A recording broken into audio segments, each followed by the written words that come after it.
You're tuning into Black and White Sports on YouTube. The no-holds-barred truth on sports.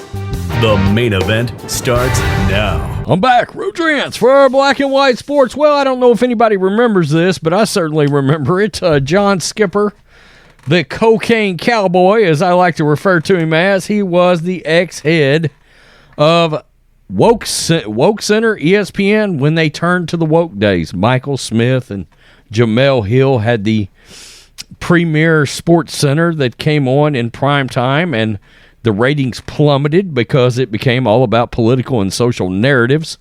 And, John Skipper was let go, and next thing you know, they're gone. Well, anyway, John Skipper now is not with ESPN, hasn't been for quite some time because of a cocaine scandal. And that was Dan Le Batard was very upset, went on air, was very vocally upset, pissing, moaning, crying because his dear friend John Skipper was let go. Well, anyway, long story short, they now run Meadowlark Media together. Dan Le Batard's got his own podcast. John Skipper's involved in that, and they can all have each other. I'm sure they think I'm a dumb redneck. I don't care. Luckily for them, they can go on there, and Dan can continue to not talk about sports on his sports show. Yeah, great. So enter Dana White, because Dana White has come out and told a wild story about the fact that it seems that John Skipper getting in a bind over cocaine and with a cocaine dealer is why UFC landed that big deal with ESPN to begin with, because John Skipper, and somehow this doesn't surprise me that he probably is not a big fan of alpha males, John Skipper hated UFC. Imagine that. Let's get to this. This is absolutely wild. Dana White, cocaine scandal. Cocaine led to ESPN's blockbuster deal with UFC Breitbart. This is crazy. UFC President Dana White believes he knows the reason why his organization landed a monster deal with ESPN, and that reason is cocaine. This is wild, but it's not surprising, and this certainly peels back the curtain behind the scenes into what really happens in media. White contends that former ESPN boss John Skipper did not want to enter into a business relationship with the UFC. However, after John Skipper resigned from ESPN following a cocaine scandal, the window to a deal opened up.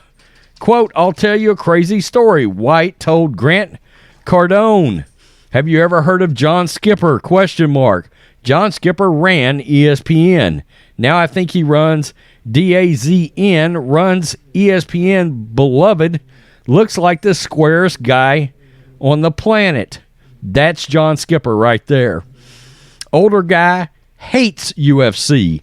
Hates it. Hates UFC. Big soccer guy. For whatever reason, people like different things. And I'm not shitting on John Skipper. No, I am. But this is a fact. This happened, and this is a true story. John Skipper, beloved at ESPN. ESPN's at the top of their game, White continued.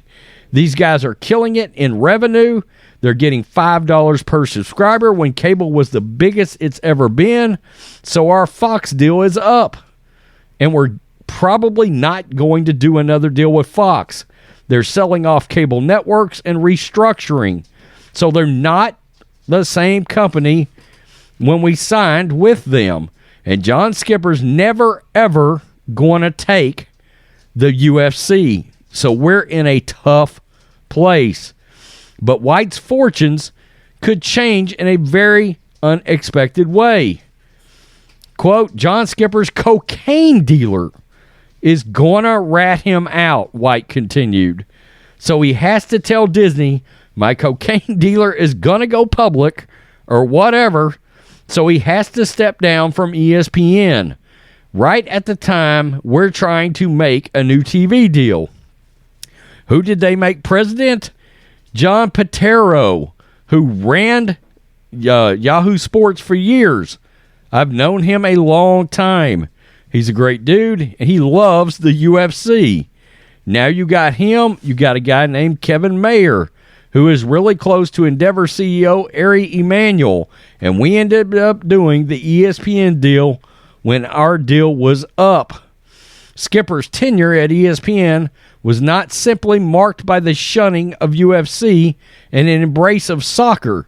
Under Skipper's leadership, the world's leading sports media entity also embraced radical, overt leftist politics. In addition, ESPN also suffered historic losses in subscribership due to cord cutting and the constant expression of radical liberal politics to an audience that wanted to hear about sports. Skipper currently runs Meadowlark Media along with former ESPN host Dan Le Batard. There you go.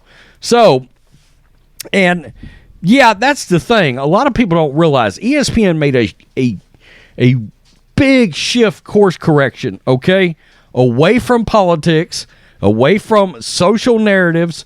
They pulled themselves out of all of that when John Skipper was gone, all right? Because they had went radically woke, and the new head, Jimmy Pitaro, pulled all that back, okay? Got rid of Jamel Hill, got rid of Michael Smith.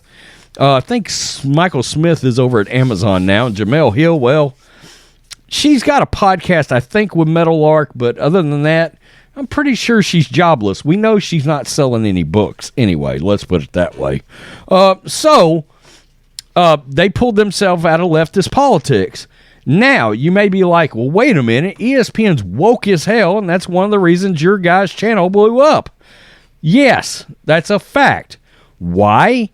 Because Jimmy Pitaro, Disney, and ESPN leaped head first, face first, right back into the pool of social justice and leftist politics when the George Floyd incident happened. I mean, look, we knew it. I mean, me and John went live, not on this channel, but on one of our personal channels. The night of George Floyd, we were both talking, and we both came in full agreement. Every single entertainment, sports entity, whatever, was about to be ruined with social justice crammed right down our throats. Wokeness was going to be crammed right down our throats. And we were right. Jimmy Pitaro went full bore, and we've seen ESPN has nosedived and lost so many subscribers, and their ratings have plummeted again. Okay? Their ratings rebounded after John Skipper left, and they course corrected. But then the wheels fell off again after George Floyd, and now, outside of live sports, and even in some cases live sports, NBA, their ratings are back to being shit because people don't want to hear political commentary when they're looking for sports shows and people talking about the Dallas Cowboys, you know, getting their defense run through by the Philadelphia Eagles. What's that got to do with anything from a social justice perspective? We know the wheels came off. Stephen A. Smith went super woke. Max Kellerman was at the top of his game. And yada, yada, yada. This was interesting. I saw this and was like, wow. The UFC would not be at ESPN if it wasn't for John Skipper's cocaine habit. Allegedly. That's absolutely nuts.